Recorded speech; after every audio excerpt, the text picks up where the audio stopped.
Welcome back, Nerglings. Today we are taking a look at the physiology of the Beastmen. But before we start, be sure to comment, like and subscribe so you don't miss an update. When the world was very young, a group of nomads drifted north into the icy steppes, where they tamed wild dogs to help herd wild boar, long-horned cattle and goats, which they raised for food and clothing. When the gate of heaven collapsed, chaos was released into our world, saturating the people of the north. The loosed energy of chaos melded these poor, simple folk with their herds and other animals, warping them into the beastmen we recognise today. At their primal core, the beastmen are indeed a fusion of man and beast, a transformation that came about when the gates of heaven collapsed and the influence of chaos smothered the world in its grip. The term beastmen, then, is often used to describe a whole spectrum of different animal-like beings of varying appearance and distinction. To an extent, a beastman is also classified as a mutant. Unfortunately, no scholar can truly say with certainty where a mutant ends and a beastman begins. There is no absolute dividing line between human and mutant, or between mutant and beastman, or between beastman and demon. Rather, there is simply a spectrum of taint.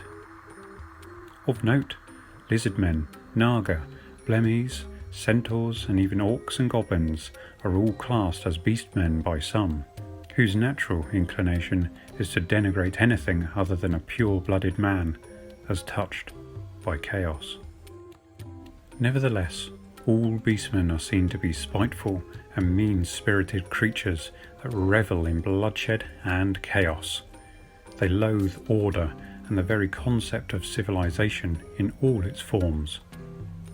Beastmen are not believed to be creatures of nature, for there is nothing natural about their existence. The herdstones and rituals of the beastmen corrupt the very essence of nature itself. It is for this reason beastmen are especially loathed by the wood elves of Athel Loren, with whom the beastmen have been fighting a grueling secret war for centuries. A typical beastman generally has a certain appearance that is consistent with most other beastmen breeds. They are known for having the head and legs of various animals. The most common are usually the heads of cattle or goats, though some have been seen with traits of other animals as well. Their overall body, however, is noticeably humanoid, with the chest and arms resembling that of a man. They are capable of walking in an upright posture, but some have been known to walk on all fours. Their matted hair is encrusted with blood and dung, a haven for fat ticks and colonies of fleas that keep the beastmen in a constant state of agitation. Due to their harsh living, a beastman is also naturally strong and well-muscled. The robust constitution of the cloven ones allows them to live upon the most meagre or unpleasant of diets. They prefer great chunks of meat above all, but, unlike their larger minotaur brethren, they do not care if it is infested and maggot-ridden. Beastmen are also well-known cannibals who gorge themselves upon the corpses of their own kind without hesitation. Entrails, hair, horns, hooves and all, and believe that to do so is to inherit the strength of the victim.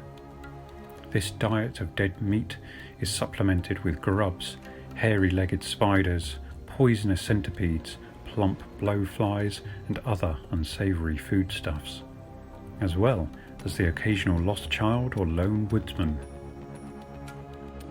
Human is a highly sought-after delicacy to the beastmen, and rivals have been known to fight to the death over a single piece of flesh. As a product of chaos mutation, beastmen are typically born in one of three ways. The first way is generally by simple reproduction between a male beastman and the more docile and less numerous female variants. The beast women are almost shy and gentle in comparison to their brutish brothers in hoof, however, are still noticeably bestial in their appearance. The second way is generally the most well known. In this case, a child of two human parents might be born with obvious signs of mutation. Unable to cure their child, the parents are forced by law to give them up to a local priest or witch hunter to be properly extinguished before the child grows to become a beastman proper.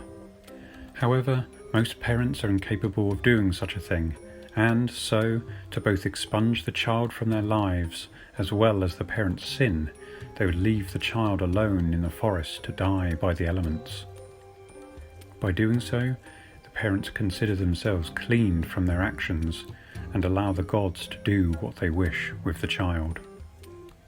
However, such events almost never kill the child, for within hours of being left in this lonely state, the crying will signal other beastmen to its location.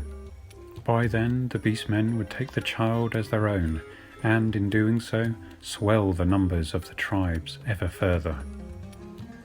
These gaves are considered a gift of the gods. Whether the child becomes a Gore, Ungor or Bray, they are held in high esteem due to the purity of their birth. The third way is when a human is transformed into a beastman at some point later in their life. Such a situation is a painful process which results in a human gaining many bestial traits.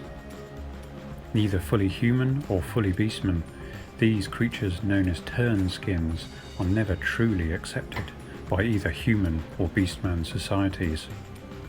Ostracized and despised by their former peers, they have no escape other than to flee human society.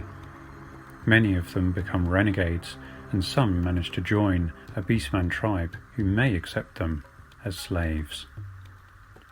All beastmen are surly and mean-spirited, for they know they are destined to live a short, brutal life of squalor, suffering and pain. When their blood is up, and foul-smelling breath snorts from their gore-stained snouts, the beastmen become belligerent and bellicose in the extreme, every gesture or glance brimming with hostility. The atavistic fury that each beastman harbours within his soul is always but a moment away from the surface, and it is this rage that gives the beastmen much of their unholy strength on the field of battle. Bitterness and spite simmers in the heart of every beastman. It takes little more than a few well-chosen words to spur a Gore into a frenzy of unrestrained rage. The Gore are the most common type, distinguished by the fact they possess large horns. They are a broad class comprising more specific types. Below the Gores are the lowly breeds which look to them for leadership. Caprigores are the most common breed of Gore, recognizable by their goat or sheep-like heads and legs, along with, more importantly, their curling or straight goat horns. Bovigores are bull or ox-headed beasts with cattle horns. However, they are not Minosaurs, who are much larger, more powerful creatures. Ungor are much more variable in appearance. They possess some form of horns, but the Ungor themselves are not recognizable as either Caprigores or Bovigores. The most favoured Ungor might possess a spectacular array of horns, or a single fine horn, but most have only small or misshapen versions which other beastmen find contemptible.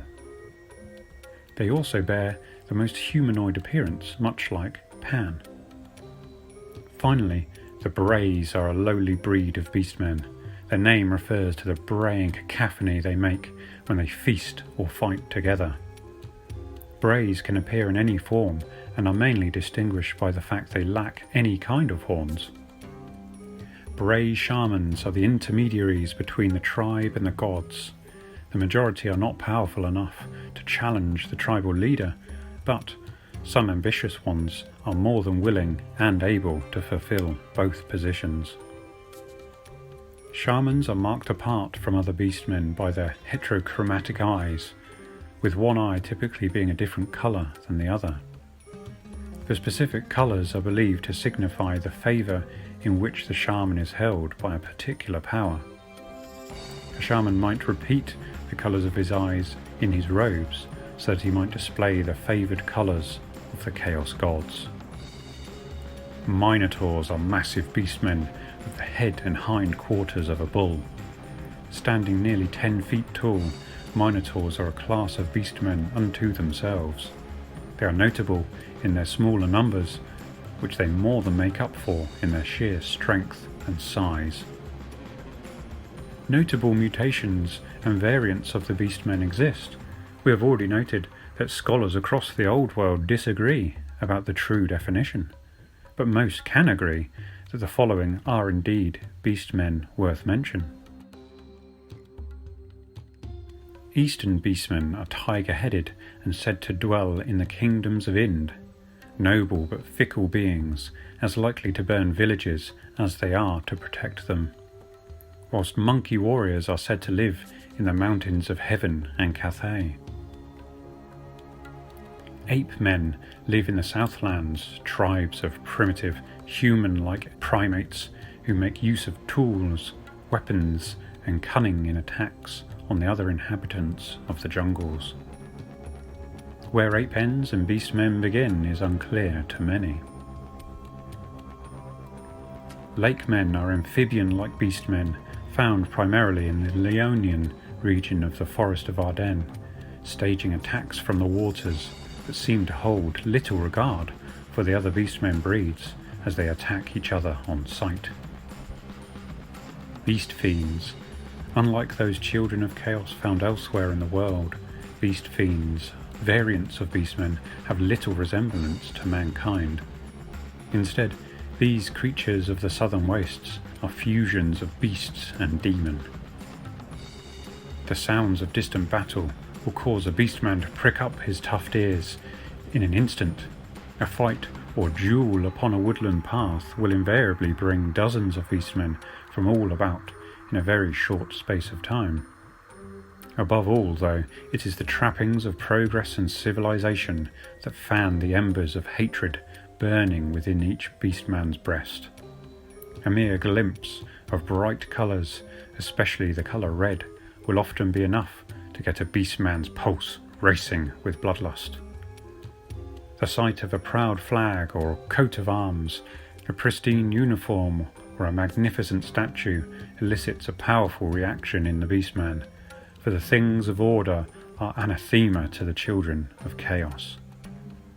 All caution is put aside in a desperate attempt to tear down and befoul the offending article, to stomp it into the mud, smear it with dung, or rip it to pieces and chew on the remains. And that's just about all I have for you today. Be sure to tune in next time for some more wargaming content. Thanks very much for watching. Peace.